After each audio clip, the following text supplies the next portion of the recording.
but God must be our first portion. What is our motto?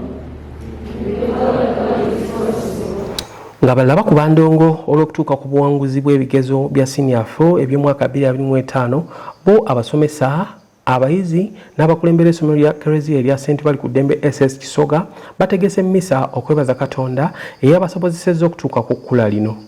Emmisa eno yakulembeddwamu chaplain w'essomero Father John Kato ku Lwokutaano amangu ddala nga kye bajje bafune ebyavudde mu bigezo bya S4 ebyafulumiziddwa ekitongole kya UNEB. Father Kato ayogedde eri abayizi n'abakalaatira ku nsonga ez'enjawulo omuli okusoma ennyo nabo basobole okuyita nga bannaabwe abazze bayita mu ssomero lino okubeera ab'empisa n'ensonga endala.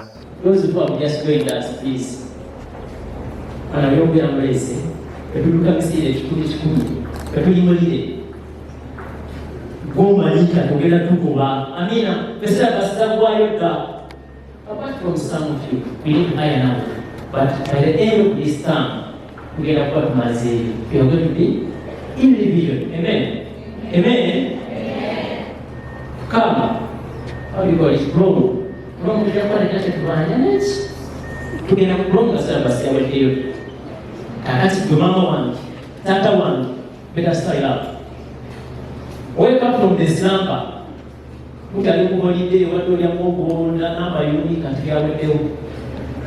Yakugenze ku CP kuchegera CP kushuka kumaja kukera udema kusema but God must be our first portion. Omukulu w'essomero lino Lydia Lukwago Kagoya ng'essanyu limubuganye ayogedde eri ab'amawulire n'abategeeza nti abayizi ba senior ab'omwaka 2025 ebigezo baabiwuuse buva. Olunaku lwaleero ebibuuzo bya senior 4 bifulumye. Twagala okwebaza Katonda nti abaana baffe bakoledde ddala bulungi. Twagala okwebaza abasomesa ababasomesezza ate era ne twebaza Katonda atufudde ob'enjawulo. Abaana baffe abasinze bafunye 7 A's babadde abaana basatu n'abafunye 5 A's bangi bawerako. Twagala okwebaza Katonda nti abaana abo batukoze bulungi era weebali. Olunaku lwaleero ebibuuzo bwe bifulumye bwe tukauntinze A's tulina 465 ze A's ze tufunye ate B's ziri 155 Twagala okwebaza Katonda nti olusoma lwaleero lubadde lwa njawulo era kalitulamu etukoze bulungi nti abaana batutegedde. So twagala okubiriza abazadde, twagala obeebaza nti mwebale tusupportinga, mwebale kwetrustinga naffe n'abaana era n'abaana bayitidde ddala. Twagala era okubasaba mutwongere abaana mu senior 1 tukyawandiika ne mu senior 5 mujje mwewandiise. Twatuuzizza abaana 314 be twatuuza omwaka oguwedde era abaagala okukomawo. Tusuubira nti kirasi yaffe yonna nga bwe yatuula bonna bali interested baagala kudda. N'abalala abava ebweru nabo tubaaniriza. Facilities tuzirina ezisobola okubasobozesa okubeerawo. Subjects ezasinze okukolebwa obulungi twafunye geography ne CRE saako n'oluzungu ate mu sciences biology eyasinze ne mathematics.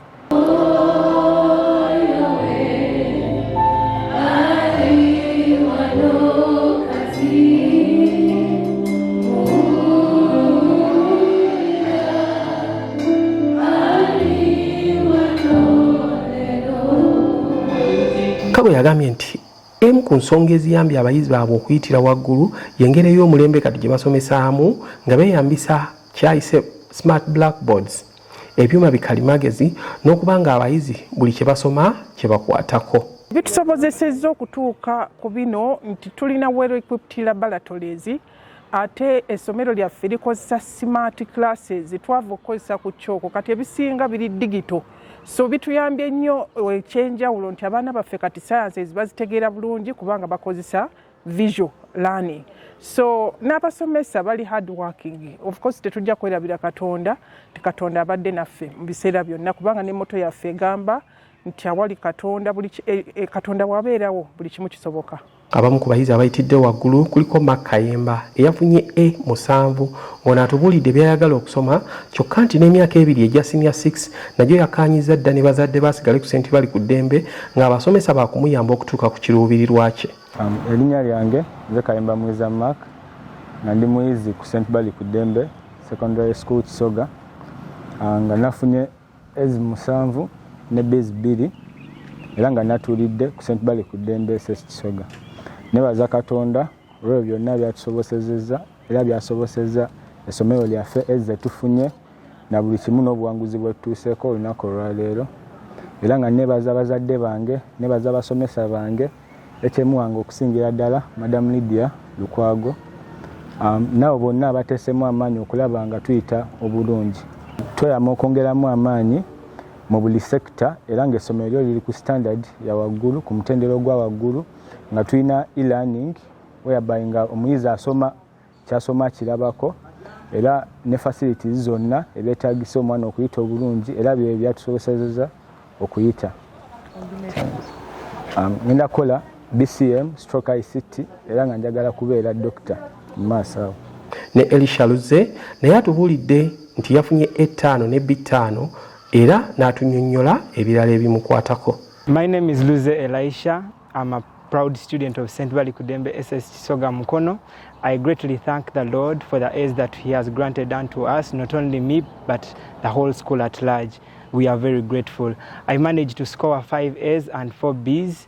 Glory be to God. I greatly thank our HM, Madam Lydia Lukwago Kagoya, for the great support and endeavor she has put in to us as the candidates of 2025. We also thank our teachers who have always been with us throughout the prep lessons, the early mornings, the late evenings. We have gone for consultations, the visual learning aids that have been provided by our head teacher, the good laboratories that have enabled us to get hands-on. We are very thankful to St. Bali ku Ddembe SS Kisoga, and I appeal to all of you who want to come to our school. You are very welcome. We are very good in both arts and sciences, and with that I will be able to do physics, art and math with the capabilities of the good laboratories present.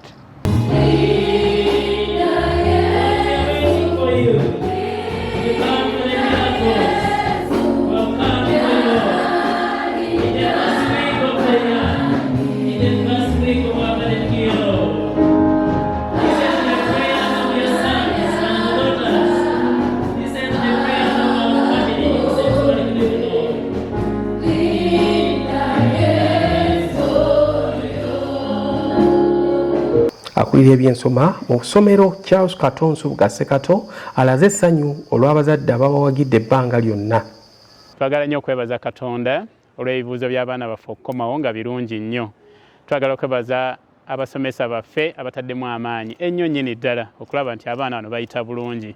Twagala okwebaza ennyo abazadde abatuwa ensimbi n'okutuwa abaana n'okutussaamu obwesige. Twagala okubategeeza nti ku St. Bali ku Ddembe SS Kisoga tetukoma ku academics zokka, wabula ne performing arts, ebyemizannyo, okuyimba, byonna biyamba omwana. Nsubuga agambye nti ekyewuunyisa kwe kuba nti ate abayizi abasinze bano babadde tebakoma mu bya mu kibiina naye nga n'ebweru beenyigira mu kuyimba, okuzannya n'okuzina. Ono atubuulidde ekyabayizi obutakoma kwefunyirira mu bitabo mokka wabula ne beenyigira ne mu bikolebwa ebweru ebirala. Anokoddeyo abamu ku bayizi abayise mu ssomero lino ng'ebitone byabwe bibeeyimiridde we twogerera okuli Rema Namakula, Helena Nanjego, Mary Ruth, Martin Nkoyoyo, amanyidde ennyo nga Yoyo n'abalala bangi. Ate nno ekyenjawulo naddala mu kuyimba, okuyimba kuno tukizudde nti kuyigiriza n'omwana okuwuliriza. Omuntu atamanyi kuwuliriza oba atasobola kuwuliriza tasobola kuyimba. Kakati nga oba onoosomesa omwana biology ne English n'ebirala era weetaaga omwana awuliriza. Kati tukirabyeko mu St. Bali ku Ddembe nti ebitone tebinayo bikoseza kusoma kwa mwana. Ojja buvuddeko awo munajjukira tubadde ne concert eyantambula nga ludde mu Ddembe. Barema abo ne bakomawo okuyimbira baana bannaabwe wano. Ne tulaba essanyu, ne tulaba abaana bwe balina ebitone.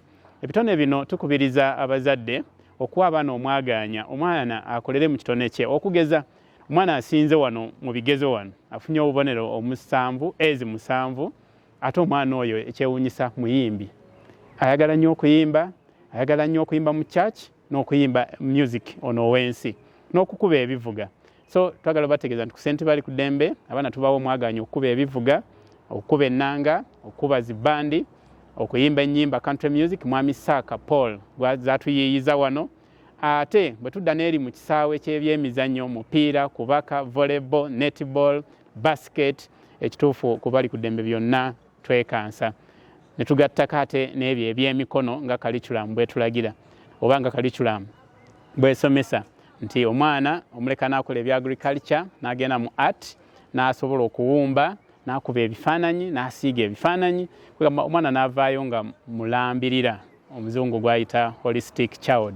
So awo kubali ku ddembe ebyo twekansa.